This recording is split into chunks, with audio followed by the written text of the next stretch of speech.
Hello everyone, welcome back to my channel. In today's topic, we are going to learn about AWS.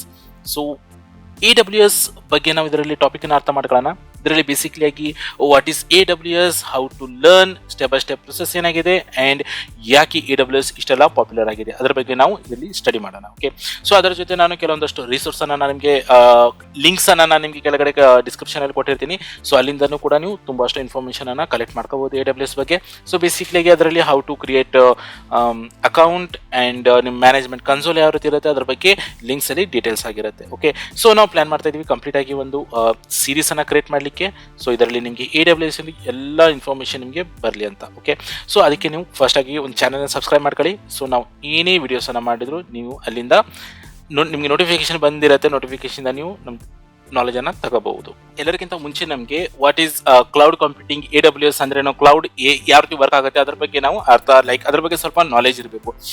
For example, ಇವಾಗ world ಅಲ್ಲಿ ಯಾವುದೇ ರೀತಿ companies ಆಗಿರಲಿ, ಒಂದು startup companies ಇರಲಿ, ಇಲ್ಲಾಂದ್ರೆ ಯಾವುದೋ ಒಂದು ಮಲ್ಟಿನ್ಯಾಷನಲ್ MNC ಕಂಪ್ನಿ ಇರಲಿ, ಇವೆಲ್ಲ ಬಂದ್ಬಿಟ್ಟು ಒಂದು ಟೆಕ್ನಾಲಜಿ ಮೇಲೆ ವರ್ಕ್ ಮಾಡ್ತಾ ಇದೆ ಅಂದ್ರೆ ಅವೆಲ್ಲ ಕಂಪ್ಯೂಟರ್ ನಲ್ಲಿ ತನ್ನ ವರ್ಕ್ ಅನ್ನ ನಡೆಸ್ತಾ ಇದೆ. ಕಂಪ್ಯೂಟರ್ ನಲ್ಲಿ ಅವರು ತುಂಬಾಷ್ಟು ವೇನಲ್ಲಿ ವರ್ಕ್ ಮಾಡಬಹುದು. ಅವ್ರದ್ದು ಲೈಕ್ ಒಂದು ಡೇಟಾ ಬೇಸ್ ಅನ್ನ ಸ್ಟೋರ್ ಮಾಡಬಹುದು ಅಥವಾ ಒಂದು ಸರ್ವರ್ ಅನ್ನ ಕ್ರಿಯೇಟ್ ಮಾಡಿ ಅದರಲ್ಲಿ ವರ್ಕ್ ಮಾಡಬಹುದು. ಸೊ ಫಾರ್ ಎಕ್ಸಾಂಪಲ್, ಮೊದಲಿನ ಕಾಲದಲ್ಲಿ ಏನ್ ಮಾಡ್ತಿದ್ರಂದ್ರೆ ಲೈಕ್ ಒಂದು ಕಂಪ್ನಿನಲ್ಲಿ ಒಂದು ಆನ್ ಪರ್ಮಿಸಸ್ ಸಿಸ್ಟಮ್ ಅನ್ನ ಇಟ್ಬಿಟ್ಟು ಅದರಲ್ಲಿ ಸರ್ವರ್ ಅನ್ನ ಸೆಟಪ್ ಮಾಡಿ ಅಲ್ಲಿ ವರ್ಕ್ ಮಾಡ್ತಾ ಇದ್ರು. ಸೊ ಇದು ತುಂಬಾ ಕಾಸ್ಟ್ಲಿಯೆಸ್ಟ್ ಆಗಿತ್ತು ನೋಡ್ಲಿಕ್ಕೆ ಹೋದ್ರೆ. ಇವಾಗ ಏನ್ ಮಾಡ್ತಾ ಇದ್ದಾರೆ, ಒಂದೇ ಕಂಪ್ಯೂಟರ್ ನಲ್ಲಿ ಏನ್ ಮಾಡ್ತಾ ಇದ್ದಾರೆ, ಒಂದು ಮಲ್ಟಿಪಲ್ ಕಂಪ್ಯೂಟರ್ಸ್ ಅನ್ನ ಏನ್ ಮಾಡ್ತಾ ಇದ್ದಾರೆ, ರೆಂಟಲ್ ತಗೊಂತಾ ಇದ್ದಾರೆ. ಲೈಕ್ ಡೇಟಾ ಬೇಸ್ ಇರಲಿ, ಒಂದು ಸರ್ವರ್ಸ್ ಇರಲಿ, ಯಾವುದೇ ರೀತಿ ಒಂದು ವೆಬ್ಸೈಟ್ಸ್ ಇರಲಿ, ಇವೆಲ್ಲ ಏನ್ ಮಾಡ್ತಾ ಇದ್ದಾರೆ, ಲೈಕ್ ರೆಂಟಿಗೆ ತಗೊಂಡ್ಬಿಟ್ಟು ವರ್ಕ್ ಮಾಡ್ತಾ ಇದ್ದಾರೆ.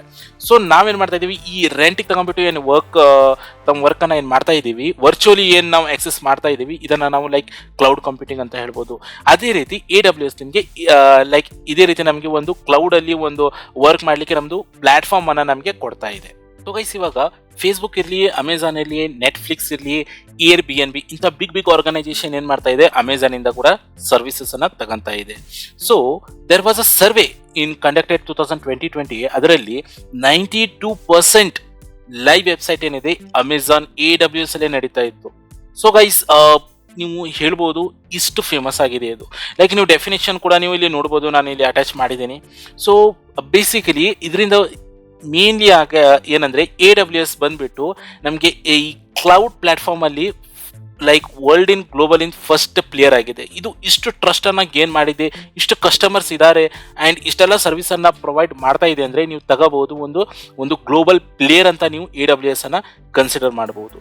ಸೊ ಇಷ್ಟೆಲ್ಲ ಲೈಕ್ ಪ್ರೊಸೆಸ್ ನಡೀತಾ ಇದೆ, ಇಷ್ಟೆಲ್ಲ ಮಾರ್ಕೆಟ್ ಒಂದು ಗೇನ್ ಮಾಡ್ಕೊಂಡಿದೆ ಅಂದ್ರೆ ಇಲ್ಲಿ ನೀವು ಒಂದು ಪಾಯಿಂಟ್ ಅನ್ನು ಅರ್ಥ ಮಾಡ್ಕೊಳ್ಳೋದು ಏನಂದ್ರೆ ಇದರಲ್ಲಿ ತುಂಬಾಷ್ಟು ವೇಕೆನ್ಸೀಸ್ ಇರುತ್ತೆ.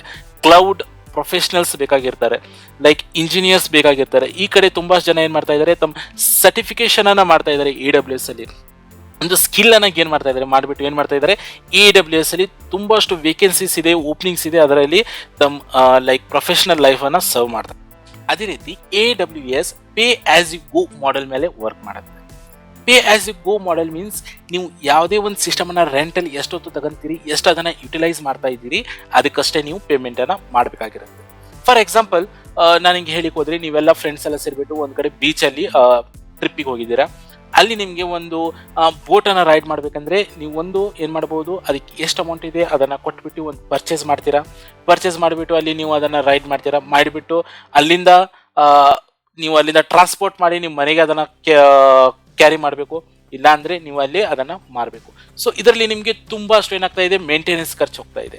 ಸೊ ಇದೊಂದು ಸಿಚುವೇಶನ್ ಅಂದ್ರೆ ನಿಮ್ಗೆ ಮತ್ತೊಂದು ಸಿಚುವೇಶನ್ ಅನ್ನ ನಾನು ನಿಮ್ಗೆ ಹೇಳ್ತೇನೆ. ಲೈಕ್ ನೀವು ಫ್ರೆಂಡ್ಸ್ ಎಲ್ಲ ಟ್ರಿಪ್ಪಿಗೆ ಹೋದ್ಕೊಳ್ಳಿ, ನಿಮ್ಗೆ ಅಲ್ಲಿ ಆ ಬೀಚಲ್ಲಿ ಬೋಟ್ ಅನ್ನ ರೈಡ್ ಮಾಡ್ಬೇಕಂದ್ರೆ ನೀವೇನ್ ಮಾಡ್ತೀರಿ, ಅಲ್ಲಿ ಒಂದು ರೆಂಟೆಡ್ ಬೋಟ್ ಇರುತ್ತೆ. ಸೊ ರೆಂಟಲ್ಲಿ ಆ ಬೋಟ್ ಅನ್ನ ತಗೊಂತೀರಿ, ರೆಂಟಲ್ಲಿ ಅದನ್ನ ಎಷ್ಟೊತ್ತಾಗತ್ತೆ ಅಷ್ಟನ್ನ ರೈಡ್ ಮಾಡ್ತೀರಿ. ನೆಕ್ಸ್ಟ್ ಅದು ರೈಡಿಂಗ್ ಕೂತ್ಕೊಳ್ಳಿ, ನೀವೇನ್ ಮಾಡ್ತೀರಿ, ಅದಕ್ಕೆ ಎಷ್ಟು ರೆಂಟ್ ಆಗುತ್ತೆ ಅದನ್ನ ಪೇ ಮಾಡಿಬಿಟ್ಟು ಹೊಳ್ಳ ನಿಮ್ಮ ಮನೆಗೆ ಬರ್ತೀರಿ.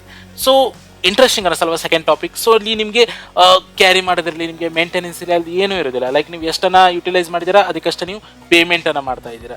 ಸೊ ಅದೇ ರೀತಿ AWS ಇದೇ ರೀತಿ ನಿಮಗೆ ಪ್ಲಾಟ್ಫಾರ್ಮ್ ಅನ್ನ ಇದೇ ರೀತಿ ಸರ್ವಿಸ್ ಅನ್ನ ನಿಮಗೆ ಕೊಡುತ್ತೆ. ಲೈಕ್ ನೀವು ಎಷ್ಟೊತ್ತು ನಿಮ್ಮ ಸಿಸ್ಟಮ್ ಅನ್ನ ನೀವು ಸರ್ವಿಸಸ್ ಅನ್ನ ಯೂಸ್ ಮಾಡ್ತಾ ಇದ್ದೀರಾ ಅದಕ್ಕಷ್ಟೇ ನೀವು ಪೇಮೆಂಟ್ ಅನ್ನ ಮಾಡಬೇಕು. ಸೊ ಇವಾಗ ಆಗಸ್ಟ್ ಅಲ್ಲಿ 2020 ಕನ್ಸಿಡರ್ ಮಾಡಿದ್ರೆ ಅಲ್ಲಿವರೆಗೆ 4 lakh ಇಂಜಿನಿಯರ್ಸ್ ಏನ್ ಮಾಡಿದ್ರು, AWS ಸರ್ಟಿಫೈಡ್ ಆಗಿದ್ರು. ಸೊ ನೀವು ನೋಡ್ಬೋದು ಯಾವ ರೀತಿ ಒಂದು ಪಾಪ್ಯುಲಾರಿಟಿ ಇದೆ ಅಂತ AWSಗೆ. So there is a 3 way to learn AWS. So first ನಾವು ಕನ್ಸಿಡರ್ ಮಾಡಿದ್ರೆ ದರ್ ಇಸ್ ಎನ್ವೈರ್ಮೆಂಟ್.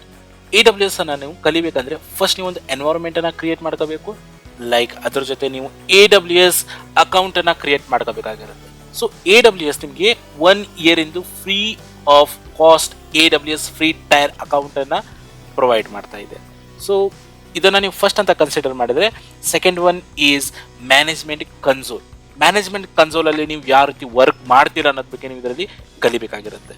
ಸೊ ಅದರ ಜೊತೆ third one is CDK, cloud development kit. So ಇದರಲ್ಲಿ ನೀವು ನಿಮ್ಮ ಡಿಫ್ರೆಂಟ್ ಪ್ರೋಗ್ರಾಮಿಂಗ್ ಲ್ಯಾಂಗ್ವೇಜ್ ಅನ್ನ ಯೂಸ್ ಮಾಡ್ತೀರಾ. ಲೈಕ್ ಟೈಪ್ ಸ್ಕ್ರಿಪ್ಟ್ ಇರ್ಬೋದು, Java script, Python, Java, C.NET ಇವೆಲ್ಲ ಪ್ರೋಗ್ರಾಮನ್ನು ಯೂಸ್ ಮಾಡಿಬಿಟ್ಟು ನೀವೇ ಇಲ್ಲಿ ಕಸ್ಟಮೈಸ್ ಮಾಡ್ತೀರಾ. ನಿಮ್ಮ ಕಂಪ್ನಿ ರಿಕ್ವೈರ್ಮೆಂಟ್ ಯಾವ ರೀತಿ ಇರುತ್ತೆ, ನೀವು ನಿಮ್ಮದೇ ಕಂಪ್ನಿಯಾದ ರಿಕ್ವೈರ್ಮೆಂಟ್ ಲೆಕ್ಕದಲ್ಲಿ AWS ಅನ್ನು ನೀವು ಕಸ್ಟಮೈಸ್ ಮಾಡ್ತೀರಾ.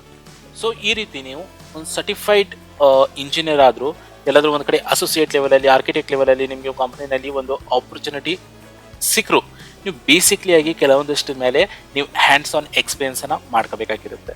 ಸೊ ನಿಮಗೆ 1 ಇಯರ್ ಫ್ರೀ ಇರೋದಕ್ಕೆ ನೀವು ಆರಾಮ್ಸೆ ನೀವು ಅದ್ರ ಮೇಲೆ ತುಂಬಾಷ್ಟು R&Dನ ಮಾಡ್ಕೋಬಹುದು, ತುಂಬಾಷ್ಟು ಟಾಪಿಕ್ಸ್ ಅನ್ನ ನೀವು ಕಲಿಬಹುದು. ಸೊ ಮೇನ್ಲಿ ನೀವು ಯಾವುದೇ ಕಂಪ್ನಿಗೆ ಜಾಯ್ನ್ ಆದರೆ ಕೆಲವೊಂದಿಷ್ಟು ಲೈಕ್ ಬೇಸಿಕ್ ಪ್ರೊಸೆಸ್ ಇರುತ್ತೆ, ಅದನ್ನು ನೀವು ಅರ್ಥ ಮಾಡ್ಕೊಳ್ಳೇಬೇಕು. ಫಾರ್ ಎಕ್ಸಾಂಪಲ್ ಹೇಳಿಕ್ ಹೋದ್ರೆ ಇವಾಗ Amazon EC2 process. Amazon EC2 process it's like here you are creating computers, like ಒಂದು ವರ್ಚುವಲ್ ಕಂಪ್ಯೂಟರ್ಸ್ ಅನ್ನ ನೀವು ಇಲ್ಲಿ ಕ್ರಿಯೇಟ್ ಮಾಡ್ತೀರಾ. ಇದು ಯಾವುದೇ ಕಂಪ್ನಿಗೆ ಹೋದ್ರೆ ಇದೆಲ್ಲ ಬೇಸಿಕ್ಸ್ ಥಿಂಗ್ ಆಗಿರುತ್ತೆ. ಸೊ ಇದ್ರ ಮೇಲೆ ನಿಮ್ಗೆ ಹ್ಯಾಂಡ್ಸ್ ಆನ್ ಎಕ್ಸ್ಪೀರಿಯನ್ಸ್ ಇರಲೇಬೇಕು. ಅದ್ರ ಜೊತೆ ನಿಮಗೆ ಅಮೆಝಾನ್ S3 ಅಲ್ಲಿ ನೀವು ಲೈಕ್ ಸ್ಟೋರೇಜಿಗೆ ನೀವು ಯೂಸ್ ಮಾಡ್ತೀರಾ, ಡೇಟಾಬೇಸ್ ಅನ್ನ ಕ್ರಿಯೇಟ್ ಮಾಡಿ, ಲೈಕ್ ನೀವು ಇಲ್ಲಿ ಮೇನ್ಲಿ ಆಗಿ ಸ್ಟೋರ್ ಮಾಡ್ತಾ ಇದ್ದೀರಾ ಏನೇ ಡೇಟಾ ಇತ್ತಂದ್ರೆ. ಓಕೆ, ಸೊ ಅದೇ ರೀತಿ ನಿಮಗೆ RDS, Amazon relational database service ಇರ್ಬೋದು. ಲೈಕ್ ಇದು ಒಂದು ಲೈಕ್ ಡೇಟಾಬೇಸ್ ಆಪರೇಷನ್ ನೀವು ಇಲ್ಲಿ ಸೆಟಪ್ ಮಾಡ್ಕೋಬಹುದು. ಸೊ ಇದೇ ರೀತಿ ನೀವೇನು ಮಾಡಬೇಕಾಗ್ತದೆ, ಲೈಕ್ ಈ ಮೇನ್ 3 ಟಾಪಿಕ್ಸ್ ಇದೆ. ನೀವು ಅಮೆಝಾನಲ್ಲಿ ಹ್ಯಾಂಡ್ಸ್ ಆನ್ ಎಕ್ಸ್ಪೀರಿಯನ್ಸ್ ತಗೊಂಡ್ಬಿಟ್ಟು ಇದರಲ್ಲಿ ಫ್ರೀ ಟೈರ್ ಏನಿದೆ ಇದರಲ್ಲಿ ನೀವು ಕಂಪ್ಲೀಟ್ ಆಗಿ ಅದಕ್ಕೆ ಡೆಮೋಸ್ಟ್ರೇಟ್ ಮಾಡಿಬಿಟ್ಟು ಪ್ರಾಕ್ಟಿಕಲ್ಸ್ ಅನ್ನ ಮಾಡಿಬಿಟ್ಟು ನೀವು ಇಲ್ಲಿ ಅರ್ಥ ಮಾಡ್ಕೋಬೇಕಾಗಿರುತ್ತೆ. ಸೊ ಗೈಸ್, ಇವತ್ತಿಗಿಷ್ಟೇ, ಸಿಗೋಣ ನೆಕ್ಸ್ಟ್ ವಿಡಿಯೋನಲ್ಲಿ ವಿತ್ ನ್ಯೂ ಟಾಪಿಕ್ಸ್.